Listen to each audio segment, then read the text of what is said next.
This podcast is brought to you by Most Valuable Podcasts, leading the league in podcasting entertainment. Welcome, ladies and gentlemen, boys and girls, children of all ages. This is the Fast Break Podcast. I am Sean Anderson. Alongside me is Ricky Widmer. Hey, guys. How's it going? And we're Daveless today. Dave did not show up. Dave's doing some work. Dave's doing... he had a reasoning. It's cool. All right. Dave might be showing up next week. Are we cool? Are we cool? We'll see. Dave might be showing up next week, so hopefully Dave shows up. We got a great podcast for you. We're going to look at the Chard Ford Mock Draft 6.0. We're talking Kobe, too. We got to talk Kobe. I mean, that 60-point performance. Oh, I was hoping for overtime. I was praying for overtime so that he could get 65. Well, the one thing you told me was that Skip Bayless said if he scored 65 points... It wasn't Skip, it was Woody Page. Oh, Woody Page. Woody Page, which makes it better. Yeah, if Kobe Bryant scored 65 in that, he would have a career average of 35 points per game, which would have made me as just a stat freak. Yeah. So happy. I love 35 for the career. Love even numbers. And then we're finally going to wrap it up with the coaching vacancies. You know, you got George Karl getting fired. You got Minnesota getting rid of their head coach. Possibly Houston being available if they get rid of J.B. Bickerstaff. Apparently they're interested in Thibodeau and Brooks. So we'll see what that's going to happen over in those situations. Let's jump right into the mock draft because these usually run long, people. We usually go about 30 minutes on the mock drafts. And the one thing I will say before we get into it is... we had some comments the last time asking if we could take the link to the Chard Ford mock draft and put it down below. We will do that. The only thing I'm going to tell you is you're not going to be able to see the whole mock draft if you're not an NBA insider, though, because that's how NBA or ESPN does their NBA draft. So we'll do our best to give you the best visual representation of why the Chard Ford thinks this guy's going to go where. But we can't give the full mock draft because it's not our mock draft, and we can't give out that content for free. But we're going to jump right in. We covered the Ben Simmons, Brandon Ingram talk, and I think he has Ben Simmons going number 1 to the Philadelphia 76ers, and he has Ingram going 2 to the Lakers. I think it's basically set that Simmons is going number 1 to the 76ers because of the Sam Hinkie firing. I think it's hard to say that Colangelos are not going to take Ben Simmons. Well, it's going to be interesting to see if the Colangelo-Hinkie difference really changes who the Sixers take at number 1. And, of course, we got to get to the lottery because there's a chance the Sixers might not get the number 1. I mean, come on, the Bulls have a chance at number 1, people. The Bulls have a chance to get the number 1. We had a 0.8% when we got Derrick Rose. Anything is possible. Thank you, KG. But the thing is, it's just... I can see why Simmons would now be the pick with Hinkie being out, but there's a possibility they could see Brandon Ingram and go, you know what? He's still the guy. He's the guy we take number 1. Well, I'm looking at Ben Simmons, and he's clearly the best player in the draft. I mean, to me, he's clearly the best player. The thing I was going with Ingram, though, is he's a better fit for your system. He's a better fit with Okafor. He's a better fit with Embiid, better fit with Noel. So I'm thinking, all right, this guy's going to fit in perfectly with them. And, the potential difference isn't too much different between Simmons and Ingram because, the potential for Simmons is LeBron Jr., the potential for Ingram is KD Jr. I mean, those guys are pretty neck and neck. Little baby Brown. Yeah, so I mean, it's hard to say one guy's potential is greater. But yeah, I mean, Ben Simmons is clearly the best player right now, and I think the Colangelos are looking and all right, we want to bring. We want people in the seats, and we want to go to the playoffs. And they're thinking Ben Simmons will take them, and I really can't blame him for that. But we'll move on from that because I think we've exhausted those topics for. Well, we've talked about it. We have a full podcast on whether Ben Simmons or Brandon Ingram.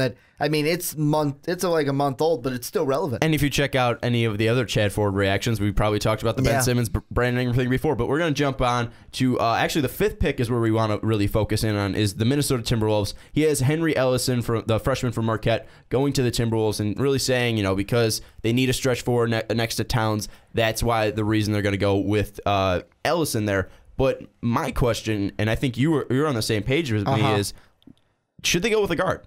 I think they should. And the reason why is unless you're going to get a guy, I mean, Dieng down low along with Pekovic, you've kind of got the 5 spot. Like, out of your front court, that's the one that has the most, question marks. I'm using air quotes.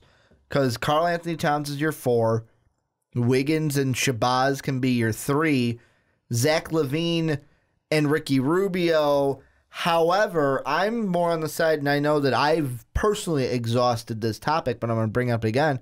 Timberwolves got to go Buddy Hield at 5. They do, because I think what you do, if you're the Timberwolves, you take Hield at 5, You move Zach over to the 1.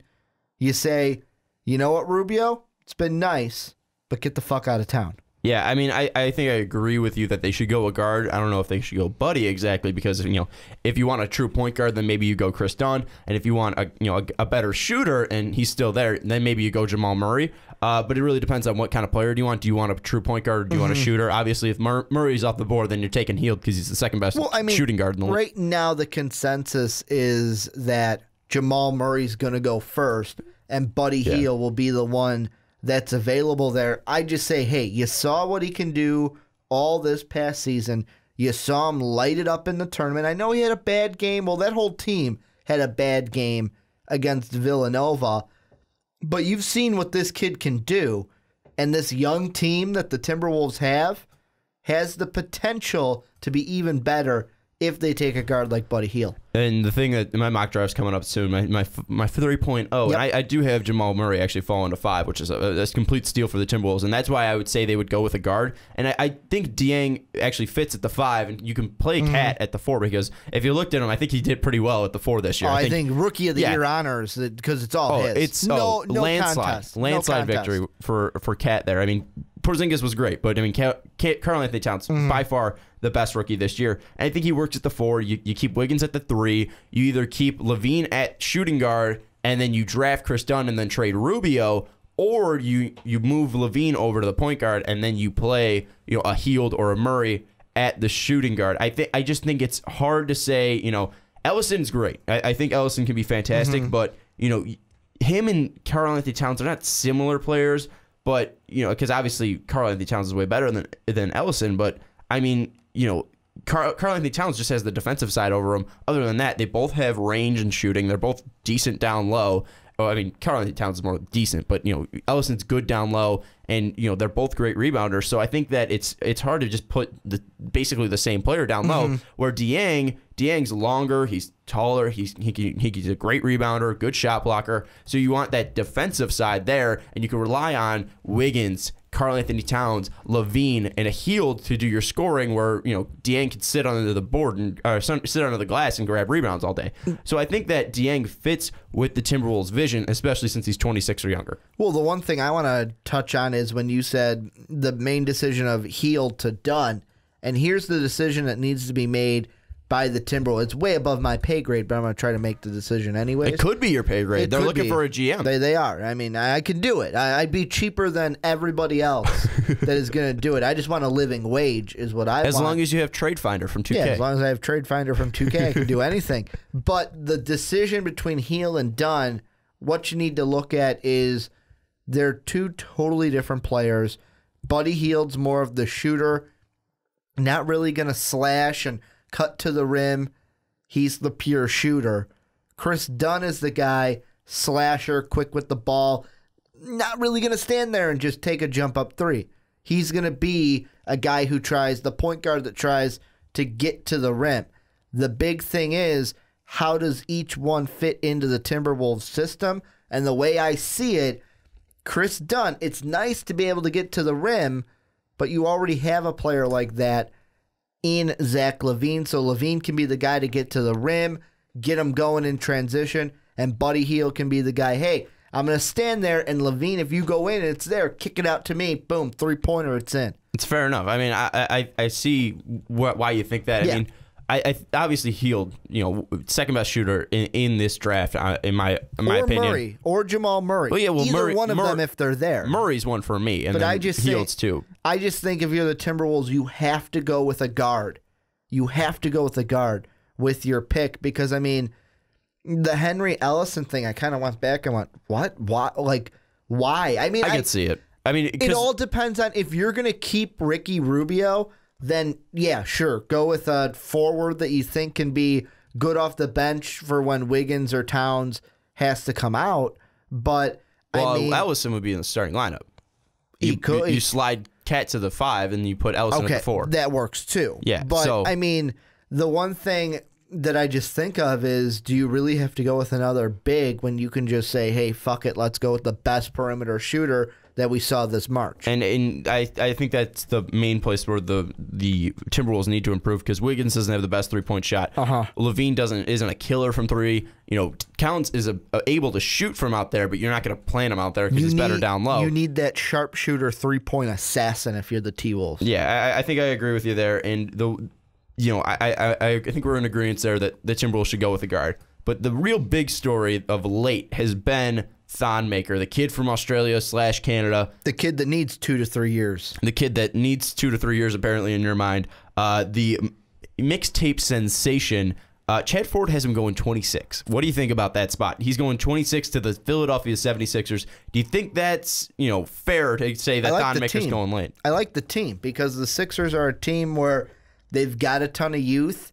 You've even said it in past mock drafts. Right now, they kind of have a plethora of bigs that they kind of have to I think anyone weed could out. realize that. You got Saric, you got Noel, you got Embiid, you got Okafor. But that could be good for Thon Maker because, and the reason why, before we started talking about Thon, I say that the 2 to 3 years, I'm going to put it again in the description, but there was that article from SI where they talked to NBA scouts, executives, just across the spectrum of people in the league. And when every single one of them is saying 2 to 3 years, oh, he needs to develop, oh, he needs to do this, oh, he needs a few years here to develop his game, he's a guy that I'm not gonna want to risk early on in the draft, because when I see that, I go, you know what?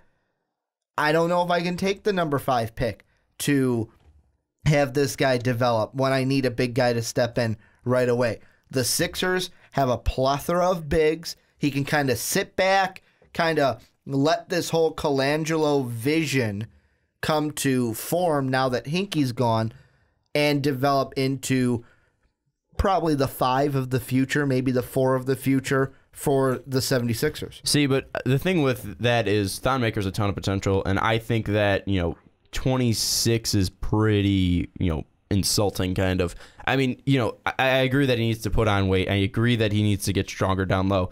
But you look at the kid's potential, you watch the kid's game, and there's some moments where you're like, why is this kid even playing basketball? Like, he's throwing passes out of bounds, he's losing the ball and trying to dribble as a 7-footer. When he actually does it and he capitalizes and he's shooting from 3 and he's driving low, spin moving from the elbow, going in and then throwing slam dunks. It's ridiculous what the potential this kid has. And I think if you're a team like, I don't know, you say Memphis at 17 and you're looking and you're like, oh, I'm going to take down Sabonis there, I think you got to look at Thon Maker. I think, if you're looking at any team from, 17 up, or 17 to 9, really. If you're looking at, you look at Toronto. Toronto's a playoff team. They can wait for Thon Maker to develop. You look at the Bucks.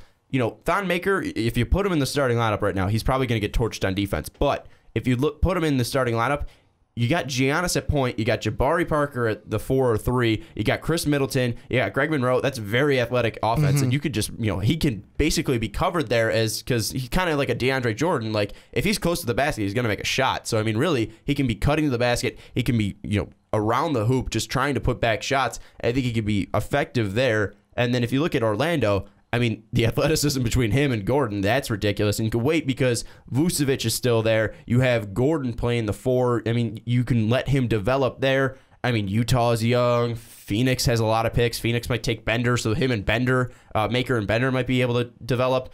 Bulls, no, because you'll kill me if I say he's going to the Bulls. But even Denver, Boston, and even Memphis, I think, he's going to go 9 through 17, or if he does really well in the combine, I think he's going to jump up. I think the potential that is written over this kid is too hot for people to piss. Too hot for people to pass, not piss.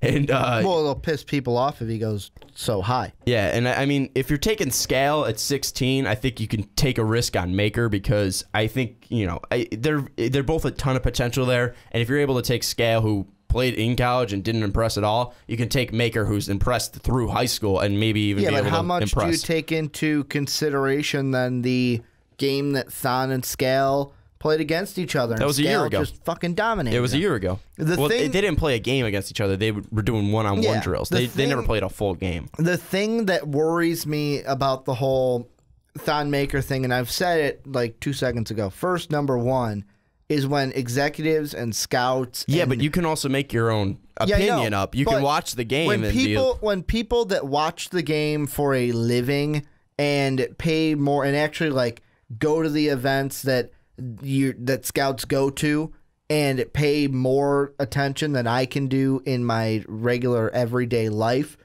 I kind of look at that and go, okay, we may be onto something. And I'm going to bring out some names.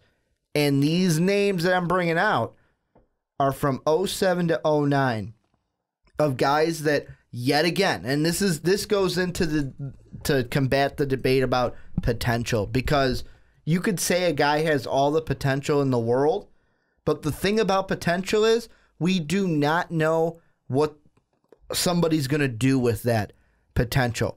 There have been guys like 2007.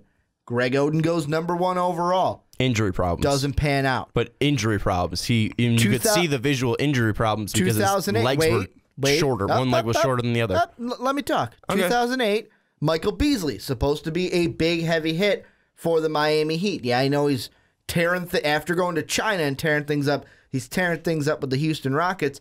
Another pick that was supposed to be big, and it didn't pan out for the Miami Heat in the long run. And then 2009, number 2 overall, Memphis Grizzlies take Hasheem Thabeet, who did not pan out in the NBA. And I'm bringing this up because I'm not saying that Thon Maker shouldn't be a lottery pick. I'm not saying he shouldn't be a first-round pick. I'm saying he should not be a top 3 pick. Well, I don't think he's top 3. I never said that. I'm bringing it up because there have been talks and there have been comments on our videos where people have been saying he's a top 3 pick. And the thing I think of is most teams, I think no team in the lottery, well, maybe after 13, maybe 14 on, teams will, that's when you start to think, okay, could we take Thon? Could we take him?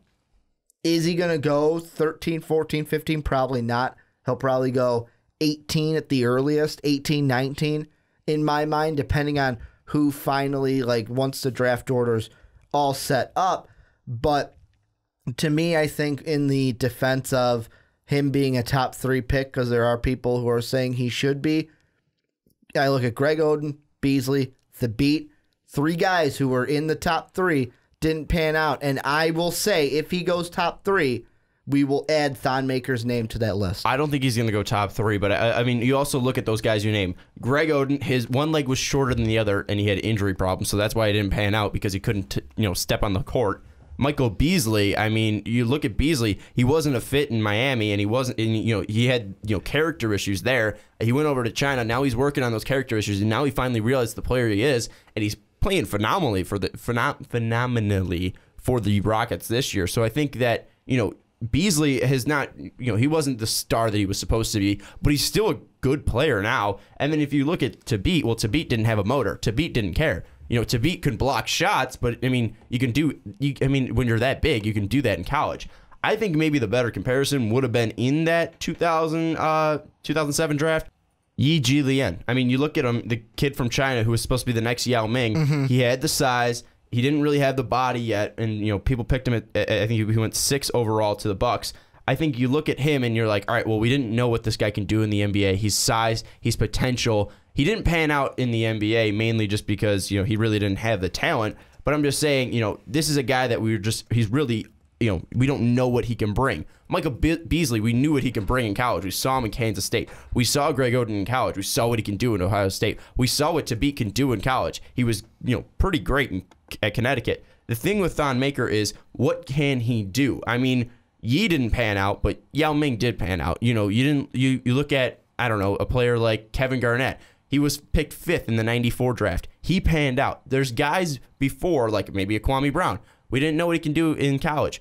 He didn't pan out. But there's guys before that have panned out. It's just more, we got to see him play. We got to see him at the combine. What can this kid do? Because I'm not saying he's going to be a bust, and I'm not saying he's going to be a star, because I have no idea. I'm not ready to make that judgment. I can watch all the high school games I can watch. I can watch all of the Nike Hoop Summit game I can watch. I can watch all of these drills. I can watch all of these mixtapes. But I you still never don't know. And I mean, that's the great thing about the draft is, we can talk till we're blue in the face. You guys who are commenting could type until your fingers fall off. In the end, I could say something and Thon Maker turns out to be the next Michael Jordan. And then I look back and go, well, fuck, I was wrong. Or you say like, oh, Thon Maker's going to be a bust, and it ends up being true. And you're like, man, I was Nostradamus Ricky back then. It can go two ways. But the thing I think with Thon Maker, and this is what it comes down to no matter where you're going to draft Thon, is he athletic? Can he run the floor? Does he have the high motor? Yes. Does he have a ton of potential? Yes. But is that potential going to be kind of utilized? Because I look at the negatives, needs to add strength, doesn't have a high basketball IQ, streaky shooter, and I think, you know what, maybe I can pass on this guy if I'm in the top 10, maybe even the top 15. I mean, you could work on shooting. He can just go into the gym and shoot. And if you have a high motor, he's going to be able to work on that. Really, my biggest concern is the basketball IQ and how when people say he needs another thing from Draft Express when they would put up like 8, when I see feel for the game, kind of raises a red flag for me. Okay, but then you go in and he's been working with high school coaches only. He hasn't gone to college. He hasn't been able to work with a guy like, if he went to Kansas, he wasn't able to work with a guy like Bill Self. He wasn't able to work with a guy like Bill Self. He wasn't able to learn from a college coach. He wasn't able to go to Notre Dame and work with Mike Bray. Yeah, I'm a little biased. But, if he goes to the NBA and he goes to, 16 with the Boston Celtics, you're going to Brad Stevens. You're going with a guy who knows how to work with young talent. And that's another thing that's going to fall into Thon Maker's development. It's all about where he goes. And you were going to say that, I know what you're going to say, Brad Stevens is amazing. He knows how to work with young talent.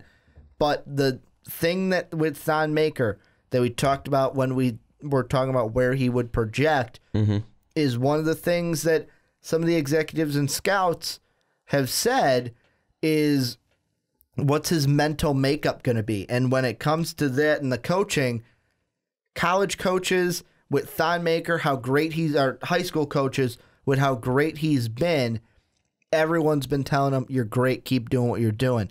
An NBA coach, like if he gets matched up with a Thibodeau or a Pop, they won't be afraid to say, hey, kid, you're not doing this right. And it'll be interesting to see that when he gets to that next level, if he's going to be a guy that is accepting of criticism and says, okay, I got to work on this and does it, or if he's a guy that says, no, you're fucking wrong. I've been told I've been great my whole life. Because, it goes both ways, and some of the people that don't pan out are the ones that fall into number 2. But you also heard that he's had great character. He has a great personality, so obviously I think that has proven that what you just said is kind of wrong. I'm just saying, we don't know which way it's going to go when he gets to the NBA. I agree. And I'm not ready to make that. Like, I can make all the judgments I want after watching his film and where he can go. I am not ready to make a judgment on this kid's character. I agree that we don't know how he's going to pan out, but I agree if he gets the right coach, he's got to go. He he's can the develop. Type of guy that needs to go to the perfect system. I would agree. I would agree with that. Anyways, we'll look at the final. We'll wrap this up with what picks do you like, what picks do you don't like. Give me one pick you like and one pick you don't like. Because we got 30 picks here. We didn't talk about. We talked about 4 of them. So one pick I like, and this is going to be surprising because it's the Grizzlies, but I like Sabonis. I like Sabonis. You like him because you saw him. Well, we did. I am a little biased because we got to see Sabonis live at the UC, but the way I see it is the Grizzlies need some bigs, and they have seen this year where it's like, you know what, maybe if Gasol's out, we need someone to come in, and Sabonis can be kind of he's not that like great athlete like we talk about with Thon Maker with the athleticism, but he can come in and be serviceable for the Grizzlies, who really, to me, the Grizzlies need anything. They need anything. They need healthy bodies at this point. A pick that I don't like, Josh Hart to the Spurs at 29, because the way I see this is basically Chard Ford going, oh, hey, Villanova won the championship. Let me throw one of their players in there. Well, literally what he said Hart played terrifically in the NCAA tournament. So, I mean, he's basically really basing it off the tournament. I think I agree with, Josh Hart going in the first round. that's a bad pick. I'd go with a Malcolm Brogdon over a Hart if I was the Spurs. The one question I have is, why isn't Ben Bentil in the first round? I look at Ben Bentil and I say this kid is going to be fantastic in the NBA. I mean, 20 late. He can be a fantastic steal. I look at him. He improved from his freshman to sophomore year. He was fantastic with Chris Dunn. He was fantastic from, he wasn't fantastic from deep, but he shot 35% from deep. So he improved his game. And even you look at his field goal percentage, that was great. He didn't grab, I think he grabbed 7+ rebounds. I think he averaged a block a game. I think that he can do everything well. He's a big body. He's pretty fast. I just really like Ben Bentil, and I'm really shocked that I didn't have him in the first round. And I think the reason he may not be in this mock draft is it's weird because as a mock drafter, how do you go with the new rule in the NBA where college kids can say, hey, I declare for the draft, then it gives them the opportunity to like, okay, I declared for the draft, I can talk to NBA teams. Then when the lottery happens, now they can go, you know what? I don't like that. I'm going to go back to school. So they have an option to declare right now. Then after the lottery, they can say, you know what? I don't like it. I'm going back. So right now as a mock drafter, because right now Bentil's in the testing the waters category where we don't know if he's going to stay or if he's going to go. As a mock drafter, do you say, well, he's technically declared, I'm going to put him in? Or do you say, you know what? He may just end up staying in school, so I'm going to leave him out. As a mock drafter, you put the best kids or you pick the right fits into your mock draft. If they're declared. Okay. And he declared. Ben Bentil declared. So, I mean, you got to go with him. I mean, I was putting in Grayson Allen. I was putting in Thomas Bryant. And then they went back to school. They pulled out. So, I mean, it's really, you got to go with what you know, and you got to go with what's current. Ben Bentil, currently going. Thon Maker wasn't in my last mock draft because he didn't declare yet. He would have been in my last mock draft because he didn't declare. He didn't declare by then. Eligible because the NBA was still waiting around. So now it's just more like why you got to put the guys in, and why isn't Ben Bentil in there? Because I think he's fantastic. I think he's gonna be fantastic in the NBA. I mean, I look at him and I think he's better than Jonathan Gian, who goes to the Hawks in this situation. I think he's better than DeAndre Bembry. He's going to the Clippers. I know they don't really need a power forward there. Yeah. I think you can with Thon Maker going up, you can knock out he can go to the Sixers at 26. Sheik Dallo shouldn't be going to the Toronto Raptors at 27. You could put Ben Bentil there. I mean, I just look at all these guys. Josh Hart, Steven Zimmerman. I think he should be in the first round, but I mean, I would take Ben Bentil over him. I just think Ben Bentil should be in the first round, and I dislike that he's not in there.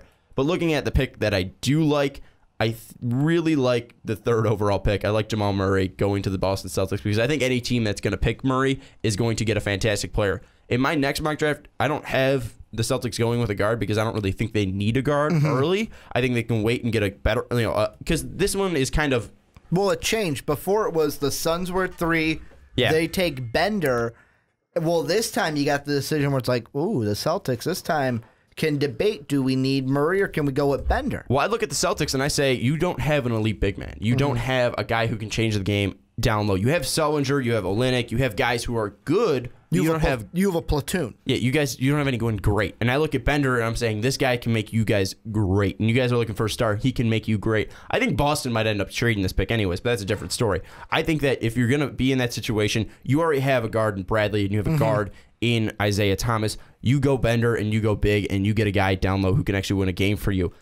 But, I mean, you look at Jamal Murray, I still think he's going to be a fantastic player in the NBA. And if you're going to pick Jamal Murray, you're not really going to go wrong because he's a 19-year-old. He's got a ton of potential. And he's a guy who can play like, Kobe, who can play for 20 years. I mean, this guy is fantastic. I'm not going to say he's going to be as great as Kobe, but he can play. He's going to score 60 points in his final farewell game after 18, 20 years in the league. Yeah, and I think it's more of... Chad Ford really didn't want to trade that Bender pick. I don't think he really wanted to, change up his mock draft where the Suns weren't picking Bender. Be bold, Chad. Be bold. Have the Celtics going with Bender. But anyways, we're going to move on to Kobe Bryant. Tell us down below who you think your team should draft in their draft lottery position, because we do have the lottery position set. We have the percentages set. So let us know, is your team going to have a chance at the #1 overall pick? Would you take Simmons? Would you take Ingram? Who would you take at that pick?